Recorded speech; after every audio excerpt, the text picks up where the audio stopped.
la grâce. Prenez exemple sur l'équipe de foot. L'attaquant, il est peut-être plus en vue, mais sans le gardien, l'équipe va perdre.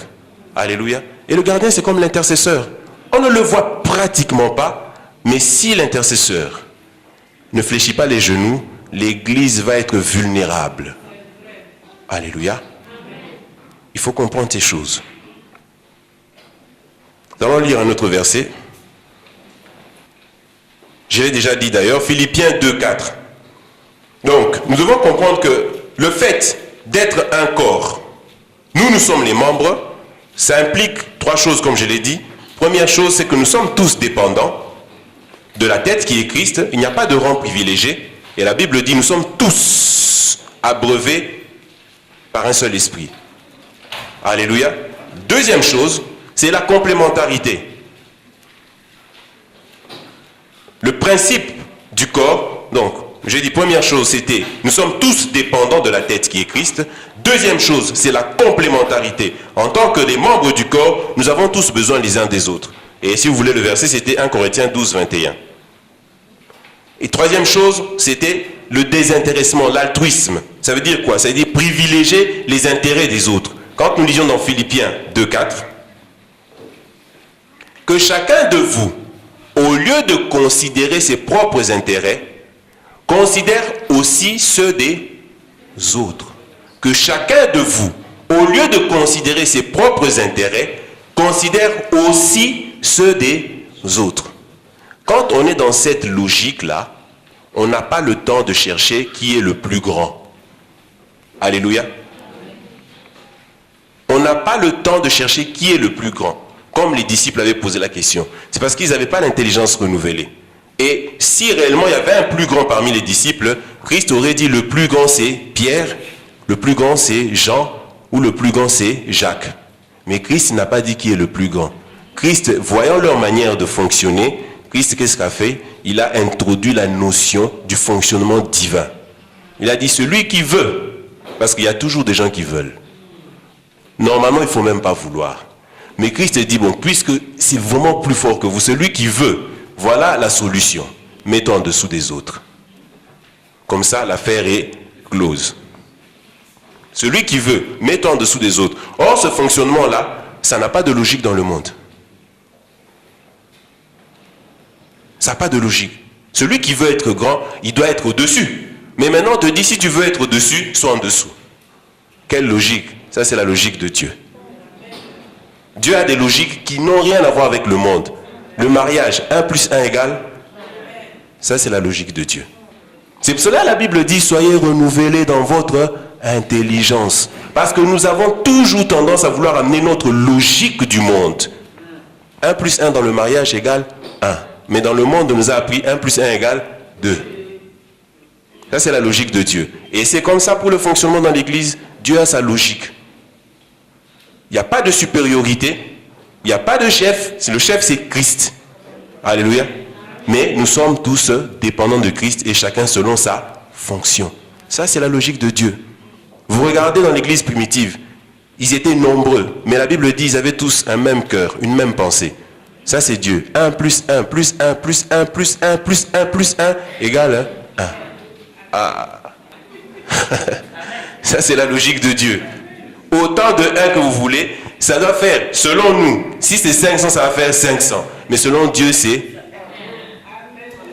ça la logique de Dieu.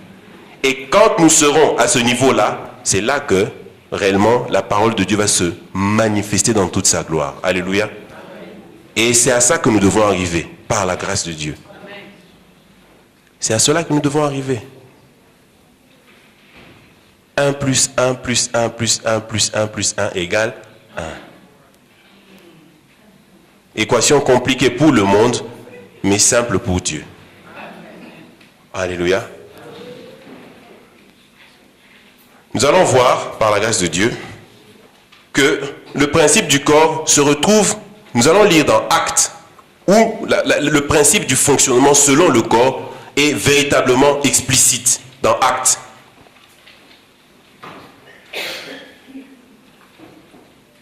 Acte 15, 6.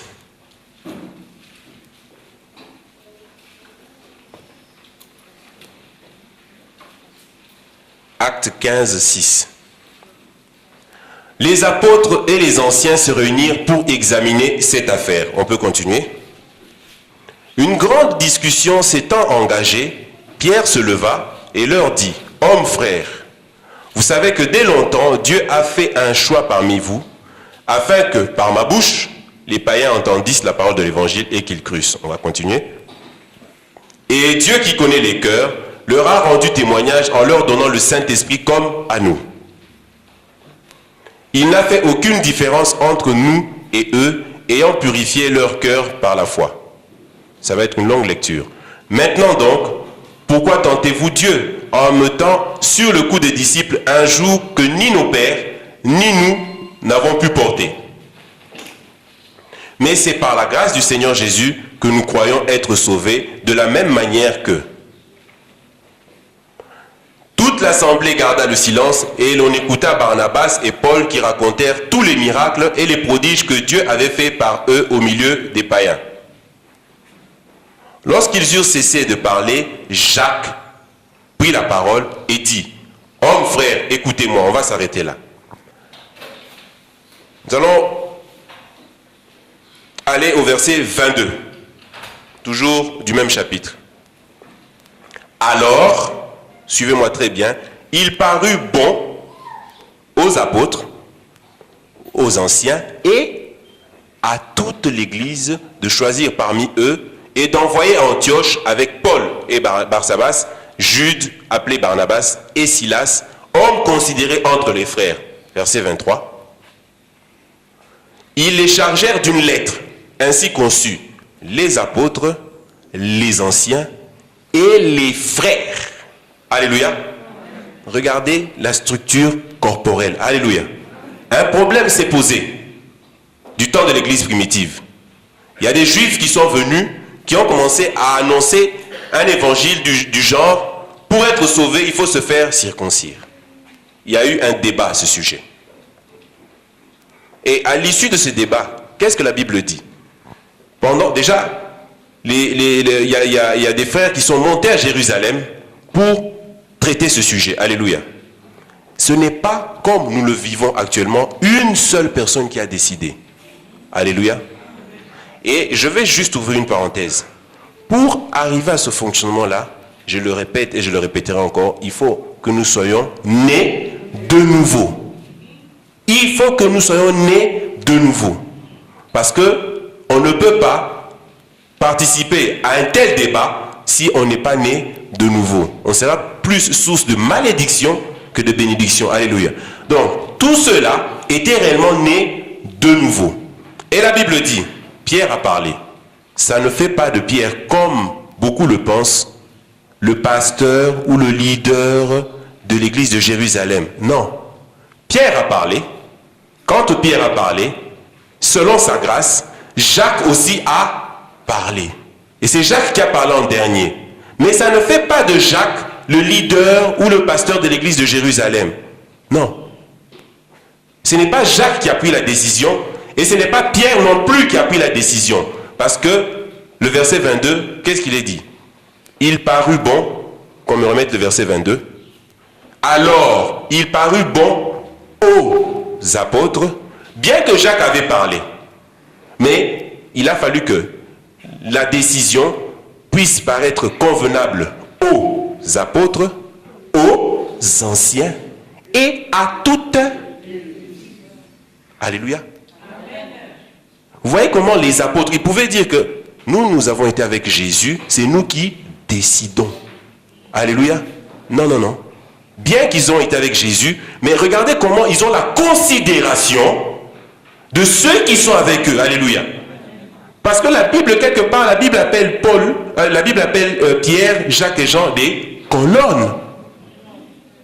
Des colonnes. Ils auraient pu décider et trancher. Nous décidons. Non.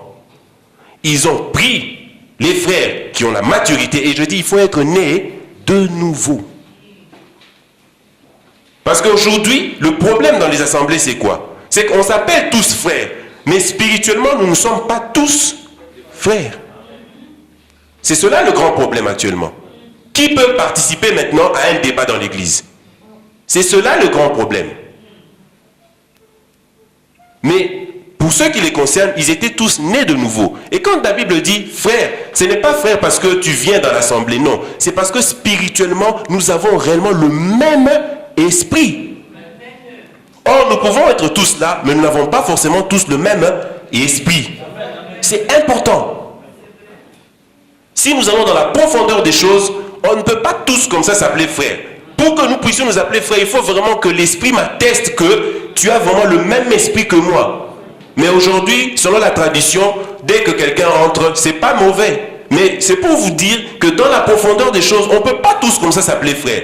Celui qui est frère, c'est parce que nous sommes de la même filiation, c'est la filiation divine. Alléluia. C'est parce que tu as véritablement l'esprit que j'ai. Mais aujourd'hui, tous dans les assemblées, nous n'avons pas tous forcément le même esprit. Mais on s'appelle quand même frère par habitude, par tradition. Donc je reviens à ce que je disais. Les apôtres auraient pu trancher. Non. Puisqu'ils ont la considération, puisqu'ils ont compris qu'ils ne sont que des membres autant que les autres, ils les ont amenés, ils se sont tous assis, ils ont traité le sujet. Tel a parlé, tel a parlé. Alors il est écrit, il parut bon aux apôtres, aux anciens et à toute l'Église. C'est ça, le corps. Ce n'est pas une personne qui décide pour nous tous. Nous devons nous asseoir et parler selon les Écritures. Nous allons lire un verset.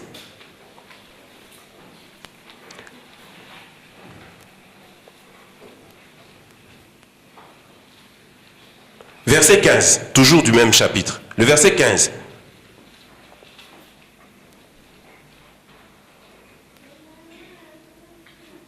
Regardez ce que Jacques dit.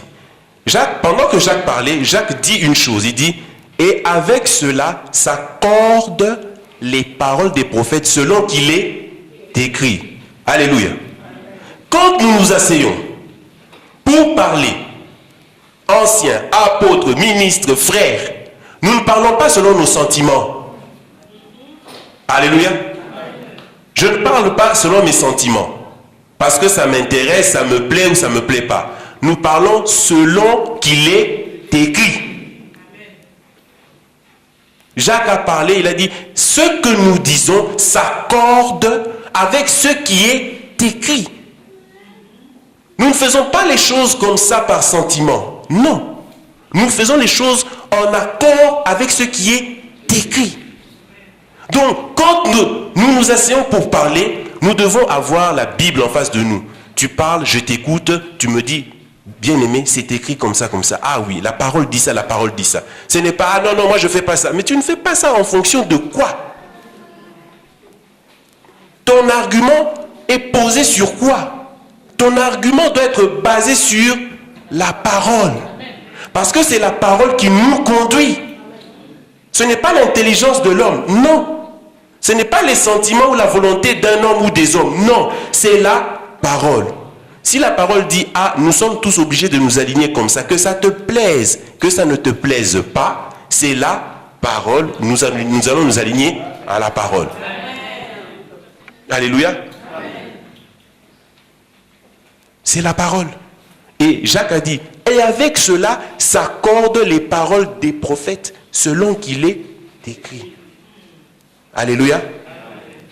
Nous allons parler de quelques... Je vais juste prendre encore un verset pour montrer toujours la pensée du corps et après nous allons parler rapidement de quelques hérésies.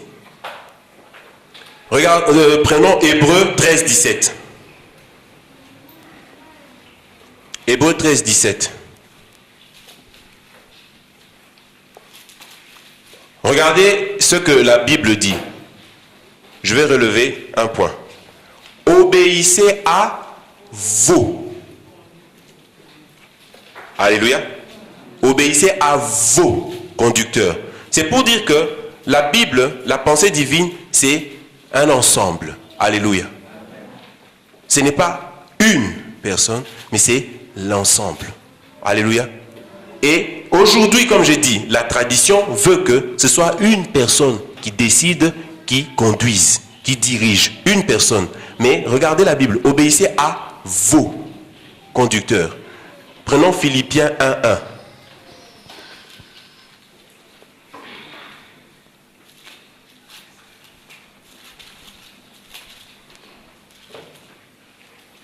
Paul qui écrit un courrier, il dit ceci, il introduit, il dit « Paul et Timothée, serviteurs de Jésus-Christ, à tous les saints de Jésus-Christ qui sont à Philippe, aux évêques et aux diacres. » La pensée que je voudrais ressortir, c'est quoi? C'est que quand vous lisez, et Paul c'est celui que Dieu a utilisé pour révéler l'Église aux nations. Alléluia. Et regardez les épîtres de Paul. Quand Paul écrit, analysez très bien les épîtres de Paul. Paul ne fait jamais mention d'un leader. Analysez. Rentrez dans vos Bibles, analysez. Ça aurait été le cas aujourd'hui. Aujourd'hui, si on doit écrire à une église, le réflexe serait d'écrire au pasteur, à l'apôtre, au leader. Mais regardez les Écritures. Paul qui écrit aux églises, Paul n'a jamais fait mention d'un leader unique. Paul dit toujours au. Soit l'épître ou la lettre est adressée à toute l'église ou au conducteur. Alléluia. Paul n'a jamais fait mention d'un leader unique. Jamais. Parce que Paul avait, et c'est lui d'ailleurs que Dieu a inspiré pour parler du corps. Jamais. Mais aujourd'hui, selon la tradition, c'est une personne. Et ça nous amène dans les hérésies. Je vais rapidement parler des hérésies. Les hérésies, c'est quoi? C'est des faussetés, des erreurs qui sont entrées dans l'église. Vous entendez quelqu'un dire, c'est mon église. C'est une abomination. C'est une abomination. C'est mon église. Ton église, ce n'est plus l'église de Jésus. C'est ton église. C'est une abomination. Vous entendez une personne parler comme ça dans l'assemblée où vous êtes, comprenez directement que vous n'êtes pas dans l'église de Jésus. Et voilà pourquoi la personne peut décider de faire ce qu'elle veut, comme elle veut, nommer, révoquer. Parce que la personne vous dit bien, c'est mon église. Ça, c'est des hérésies aujourd'hui dans le milieu chrétien, dans le milieu évangélique. Et nous trouvons tous normal. Et même nous aussi, nous avons ces hérésies. Quand nous disons, nous prions chez. Nous prions chez tel. Mais comment vous allez prier chez tel? C'est mon église, nous prions chez tel. Aujourd'hui, les assemblées sont identifiées par rapport à une personne. C'est une abomination. L'assemblée de tel, l'église de tel. Regardez dans les Écritures, vous avez la Bible. Lisez, que Dieu nous ouvre les yeux spirituels, que nous puissions voir ces choses. Nous trouvons ça normal. Et ça, même dans notre langage, ces choses aussi, nous en parlons normalement. Dans l'église de tel. Nous prions chez tel. C'est des hérésies tout ça. Comment nous pouvons accepter ce genre de choses? Où est la place de Christ? Où est la place de Christ? Puisque c'est l'église d'un tel. Et les églises, relisez votre Bible. Dans la Nouvelle Alliance, les églises n'ont jamais été identifiées par rapport à une personne. Jamais. Et c'est ça qu'on appelle d'ailleurs les dénominations. Jamais. C'était par rapport à la localisation, la ville où elle se trouvait, la ville ou la région où elle se trouvait. L'église de Corinthe, l'église de Philippe, l'église de Galate. Mais ça vient d'où que actuellement les églises sont identifiées par rapport à une personne? Ça vient d'où? Vous voyez comment la parole a été tordue? Ça vient d'où? C'est cela la tradition. Partout où vous passez. Partout où vous passez, aujourd'hui les églises sont identifiées, les assemblées sont identifiées par rapport à une personne. Et on va même plus loin chez les anglophones, puisque les gens aiment bien imiter les anglophones. Vous entendrez un langage où on appelle la femme du leader First Lady. Première dame. Waouh! Ah! Première dame, First Lady. Chez les anglophones, parce que c'est la femme du leader. Première dame. Première par rapport à qui? Première par rapport à qui? Nous sommes tous les membres les uns des autres. Nous sommes tous frères. Bon, maintenant, elle est première. Par rapport à qui? Aux autres sœurs. C'est une abomination. Qui est le premier? Qui est l'alpha et l'oméga? L'abomination est au milieu de nous comme ça. Et nous trouvons ça normal. Qui est le premier? Qui est le dernier? Qui est l'alpha? Qui est l'oméga? Mais maintenant, on appelle une personne dans l'église première dame. C'est les trucs du monde qu'on a ramenés tranquillement dans l'église. Chez les anglophones, first lady, première dame. C'est les trucs du monde. Or, la Bible dit, soyons renouvelés dans notre intelligence.